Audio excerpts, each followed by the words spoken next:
all the people were being killed in it. Because when we were wee boys and we played at soldiers, you could be fighting the Germans and get shot, but then you could recover in time for your tea. It wasn't until later that I realised just how serious the war actually was. And what I saw as a small boy in Irvine stimulated me, and still stimulates me now in my 80s. I'm still fascinated by it and writing books about it. Along the shore here, training for D-Day landings took place. Landing craft filled with soldiers came out the harbour, went along the coast there, and a couple of miles along, they dropped the soldiers off onto the beach to practice the kind of landing that they would be involved in on D-Day. But what I didn't know at the time was that hidden among the sand dunes were machine guns. So whenever the soldiers ran off the landing craft onto the sand, the machine guns opened fire. And that scared the hell out of me. And what was more important was they were firing live ammunition. The soldiers were involved in this. They were told, keep your heads down and run. And they did. The live ammunition was being fired over their heads. But it was to make it realistic. And to make it even more realistic, they had aircraft from the airfield between Drybridge and Dundonald, RAF Dundonald it was called. They came and they flew along the shore, dropping smoke bombs to make it look realistic, and firing bullets as well over the heads of the soldiers running up the beach. But initially, they were told they were flying too high. And the commanding officer said, when I say fly low, I mean 0 altitude. And they flew so low that one aircraft ripped its belly open on the mast of a landing craft. Another one collided with the ramp of a landing craft and killed the pilot. And another one was flying so low that his propeller hit the head of a soldier running up the beach and decapitated him. So this was really serious training. And for a wee boy to be watching all this was a fascinating experience for me. The harbour here was used extensively for repairing and maintaining landing craft and training the crews. So Irvine was a very important centre for training at that period in the war. Earlier in the war, of course, the first thing that hit people was the blackout. The blackout was actually imposed 2 days before the war started. The blackout meant that no light should be seen anywhere. If you showed a light when you opened the door and walked out, you could be fined. If you let a chink of light out through your curtains, you could be fined. If you repeatedly allowed light to be seen, you could be imprisoned. The idea being that any glimmer of light would be a guide to German bombers. And they could drop their bombs knowing that there was human habitation down there.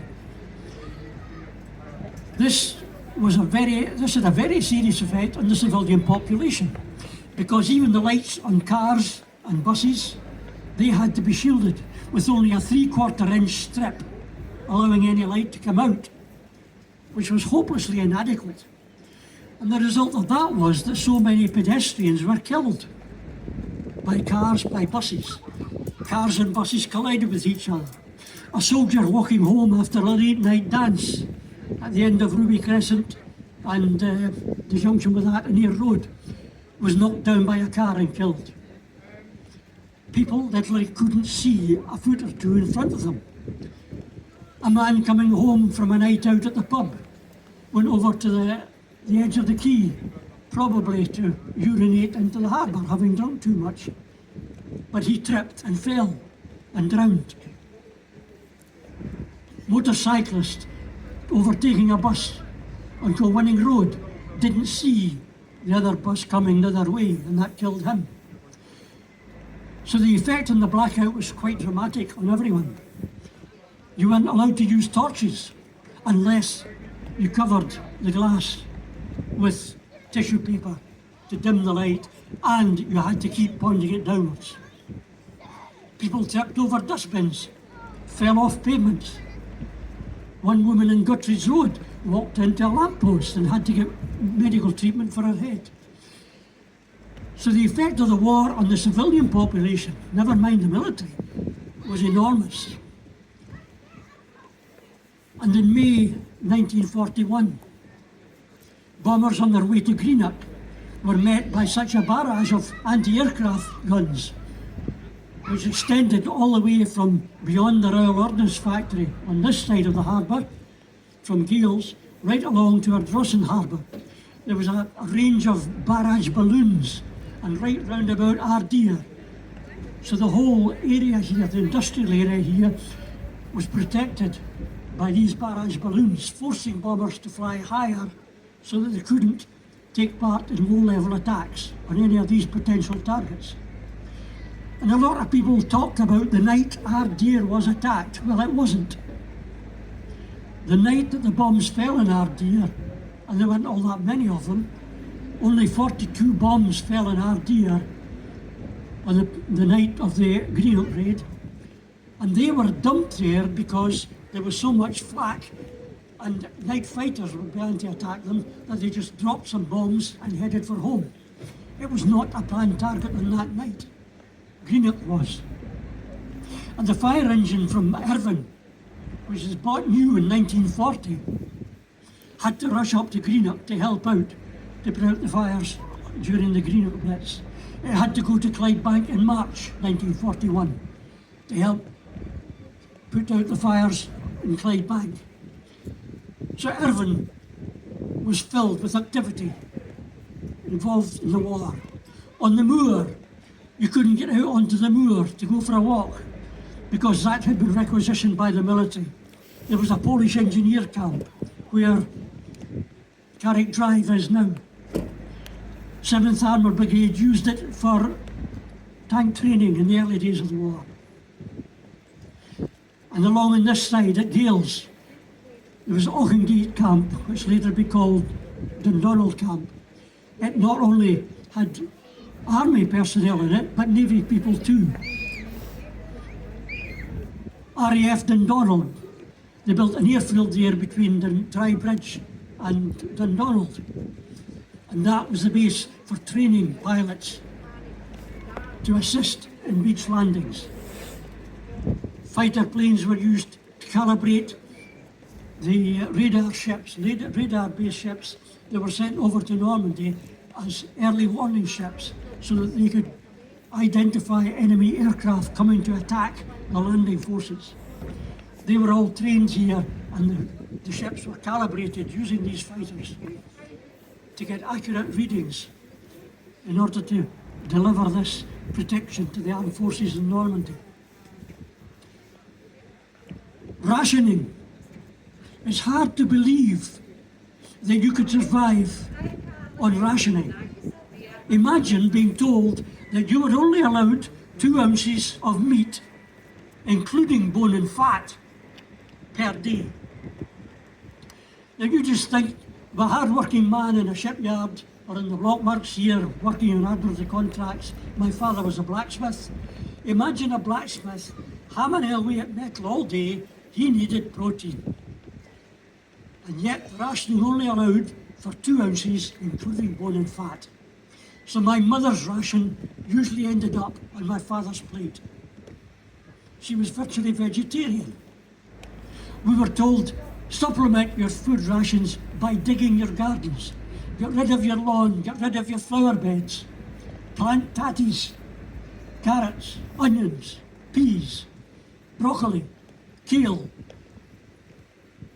My father built a greenhouse and grew tomatoes and planted a vine in it.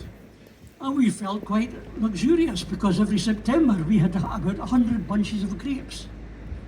Now all this was stimulated by the need to produce more food.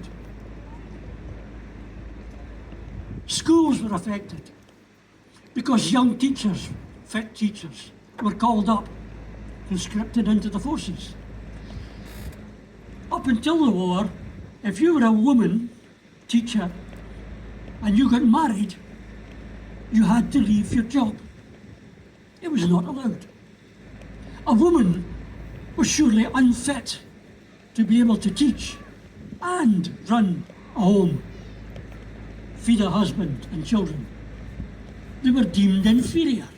Well, the war changed all that because the men were called up and they had to go and beg these married women who were kicked out of teaching before the war, please come back and do your bit and teach in place of the men who have been called up. And they did. And then after the war, because that had affected the population birth rate, when everybody came back from the war, the birth rate started soaring again. They had a lot of catching up to do. And so they had to keep married women in teaching. It was the same in nursing.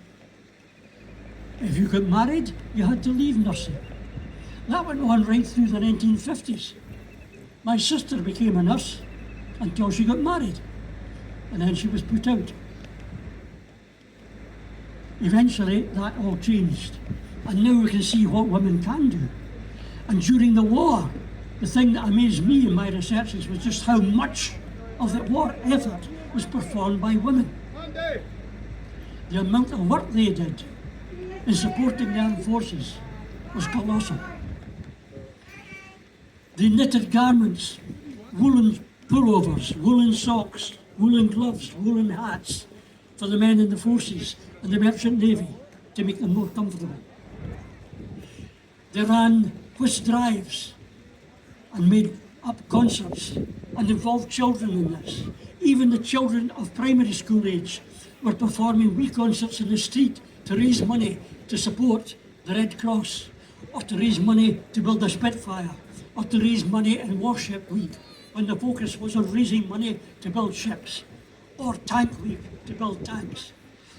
This was total war involving not only the military forces, but also the civilians. The civilians had to enlist as civil defence, air raid precautions wardens, first aid volunteers, youths with bikes in the Boys Brigade and the Boy Scouts became messengers. So if a bomb was dropped in Winton Road, as one was, and killed 4 people, a messenger would run from there to the first aid post in Bank Street to inform them that they needed first aid people and possibly hospitalisation. So everyone, from the primary school age with their wee concerts, girls of teenage years making up wee bags of fragrant herbs and stuff and selling them, having concerts in their own streets, gathering salvage materials. Pots and pans were required for aluminium to build aircraft. Newspapers were in short supply because we couldn't get the timber supplies from the Baltic ports. Schools had to teach children to learn to write using slates. We were back literally to Stone Age methods. It's amazing to think now that children in primary schools are using electronic tablets. In my day in school, we used a slate with a slate pencil. The war affected everyone. It was complete, total war. And every man, woman and child somehow or other became involved in it. The end of the war was therefore met with an enormous amount of relief. Can you imagine? On the 7th of February, Winston Churchill made an announcement on the radio that war in Europe had finally come to a close when the Germans signed the final surrender. Irvine erupted into a carnival atmosphere. People decorated their homes with flags and bunting. They turned out into the streets. VEDay was declared a national holiday, plus the day after it. People just poured into the streets in their hundreds and thousands. The 2nd Irvine Boys Brigade Company had a pipe band at that time. and some of them appeared at the War Memorial and started playing the pipes. It attracted a crowd of people. And whenever the pipes struck up a jig or a reel, the people started dancing. They actually blocked the road off. The traffic had to be detoured around East Road. People enjoyed this carnival effect. They went to the dance halls. They were given special dispensation to stay open late, as long as people behaved themselves. And they did, right into 2, 3 o'clock in the morning. There was no drunken behaviour reported, although there was plenty of drinking going on. So many people wanted to go to the dance halls, but they were filled to capacity. So they danced on the streets instead. There were dances on the high street with people with accordions, dancing at Fulham Street corner, dancing in Merivale Road, dancing everywhere, all over the town, and bonfires. No matter where you looked, there were bonfires. Boys and girls had been gathering for days, rubbish that could be built into a bonfire. And the bonfires went up at night with fireworks. It was just an eruption of satisfaction that the war had finally ended, and relief. And the happiest part of it all was that the first of the prisoners of war had come back to Irvine, back to a normal life. But Churchill also mentioned in his announcement that the war had not yet ended. The war in Europe had ended, but still a vicious war raged in the Far East against Japan. And British soldiers, and other men among them, were fighting in the jungles of Burma and Malaysia and Borneo, driving the Japanese back. And with American forces and the Commonwealth forces from Australia and New Zealand and the French, eventually they forced Japanese back so far, but they still fought intensely until the atomic bombs were dropped in August of 1945. So although people celebrated here in Irvine that the war in Europe was over, they still had boys fighting out there in the Far East until the middle of August. And that was a real cause for celebration when war at last came and peace with it. And I would like you to leave with that thought tonight. We must never allow war to develop again. The price is too much for any civilization to pay. Thank you very much.